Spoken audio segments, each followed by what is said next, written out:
Hi everyone, it's Audrey from BPD Beautiful.com.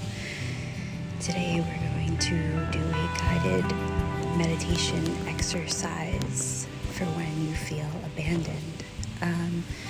So your fear of abandonment was triggered. That's why you're watching this video.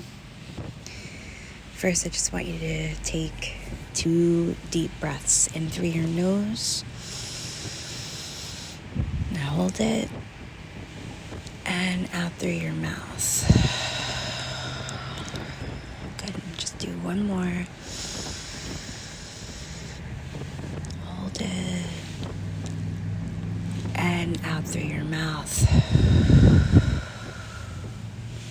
Okay, so to start, I just want you to quickly identify the trigger that caused the abandonment feeling, intense feeling.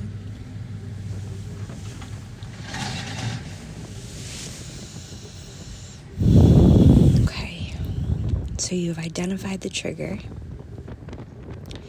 And I just want you to observe any cognitive distortions or any cognitive thoughts, cognitive distortions that you're having that are actually intensifying the feeling or fear that you have. So you might notice that you're thinking in all or nothing terms. You're thinking that whatever happened, it's all bad. There's no good. And then it's all hopeless. You might be assuming things or making judgments about a particular person, someone that you might really care about. You might be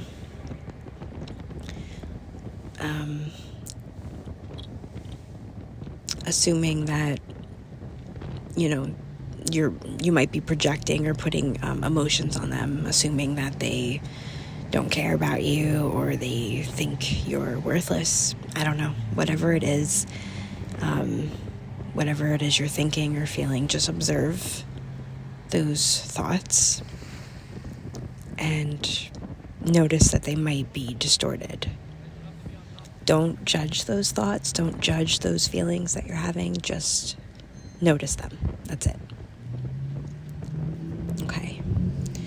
So now that you've noticed the thoughts and that you've noticed the feelings, I want you to try to determine what your primary emotion is and any secondary emotions that primary feeling might be causing.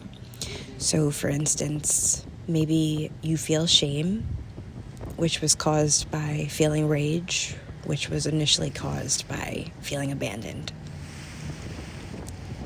Now, that might not be the case for you. It might be something completely different. Just try to determine the primary emotion. In the example, it would be shame shame is the first emotion that you notice, but it's the secondary emotion because it was caused by rage, which was initially caused by feeling abandoned or maybe even rejected. So the primary emotion in this instance would be abandonment. Now, what are the secondary emotions that are being caused from that fear of abandonment? And I want you to just allow yourself to sit with those emotions. Don't judge them. Don't try to change how you feel. Just allow them to be. And just take 3 breaths while we're just letting them be.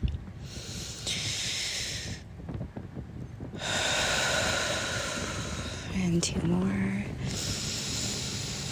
Hold it, hold it, hold it, hold it. And out through your mouth. Just 1 more. Hold it, and out through your mouth. Okay. Don't assign your emotions or any thoughts that you're having. Don't assign them any labels. Like, don't say that they're bad. Don't judge yourself for having them. Just accept that they're there. They're temporarily present. Remind yourself now, they will go away. They will go away soon. It could be tomorrow, it could be later today. It could be 10 minutes from now. It's hard to say. It doesn't matter. Just allow them to be temporarily present. Now I want you to envision that your emotions that you're feeling, they're just a guest in your house. Maybe they're not the nicest guest. Maybe they're not the cleanest guest. Maybe they're not the most enjoyable guest. But for now, they're a guest in your home. And for now, you can tolerate hosting them for the time being. Just take one more deep breath while you imagine that.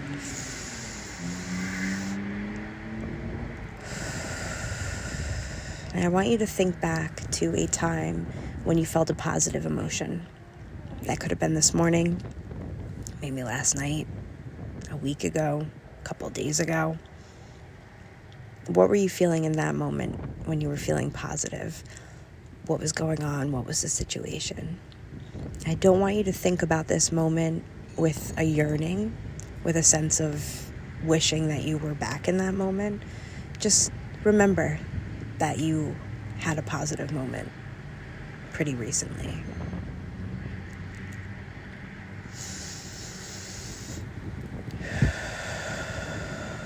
You will feel those positive emotions again. You're not stuck in this place. You're not stuck living with BPD. This is just a condition that you have. It's just one small part of you. It doesn't define who you are. Now, if you have any shameful thoughts or shameful feelings, remind yourself you're human and intense feelings influenced by BPD are not your fault. You are capable of learning how to manage your feelings. You are capable of learning how to manage your symptoms. I want you to repeat that out loud if it's appropriate or in your head. BPD does not define me. I am capable of learning how to manage my feelings. I am capable of learning how to manage my symptoms. Now I want you to ask yourself, do your emotions, the intense feelings that you have, do they fit the facts of the situation? Wow. Okay, so you might say yes. In what ways do they fit?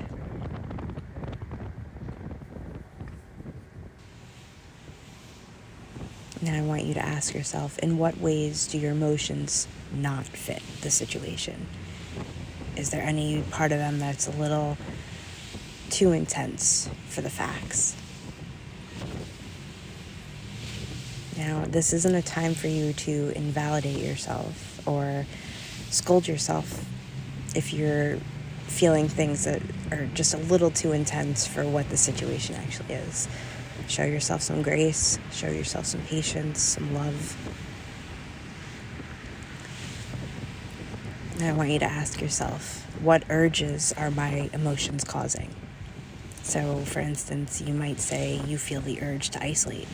You feel the urge to lash out or self-harm because of your shame. Okay, so you're figuring out the urges of your emotions, but the most important thing is don't focus too hard on them. Just be aware of them. Just let them be. Accept them for what they are. Now, if your urges are strong, I want you to get up. Hopefully you have this on the headphones or you're able to get up from your situation. You shouldn't really be listening to this while you're driving. And you can go find something comforting. So either a nice blanket, a journal, get in the bath even. Just find something that's comforting if those urges are strong. And you feel like maybe you won't be able to stop yourself. You're going to wrap yourself up in a blanket. Okay, so I want you to ask yourself, what would it look like if you faced this emotion and coped with it in an emotionally healthy way? What would it look like if you faced this emotion and coped with it in an emotionally healthy way?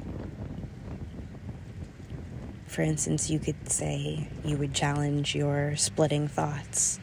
You would challenge any negative thoughts. You would practice opposite action, which means you do the opposite of what your urge is telling you to do. It's not an easy skill to do in the moment, but it's good if you practice it when you're not feeling as intense. Maybe you would say that you would work off your anger or anxiety or shame at the gym. You would work out at home. Maybe you would say that you would write about it in your journal, or you would talk calmly instead of yell.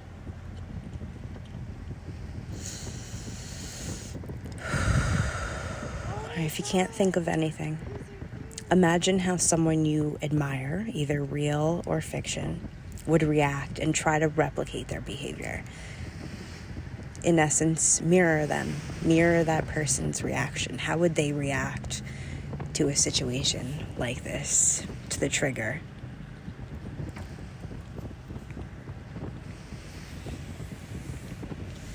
Now, I want you to try, once this video ends, it's about to end, try to do what you came up with now and use that.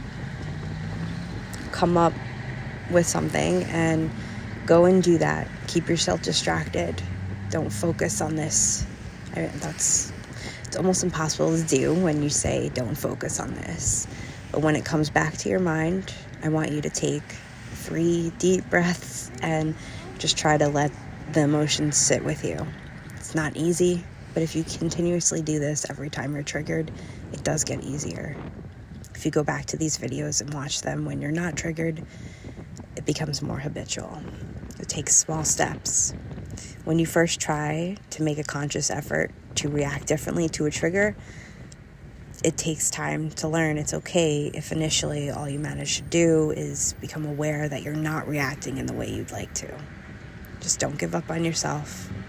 With time, consistent and regular practice, you'll have healthier thoughts and behaviors, and they will become habitual, and intense emotions can become more manageable. So just, don't be so hard on yourself. Accept that it's a journey, it's a battle, and you're going to keep fighting. Let's end this with just 3 more deep breaths, and then I will let you guys go. And I hope you feel better.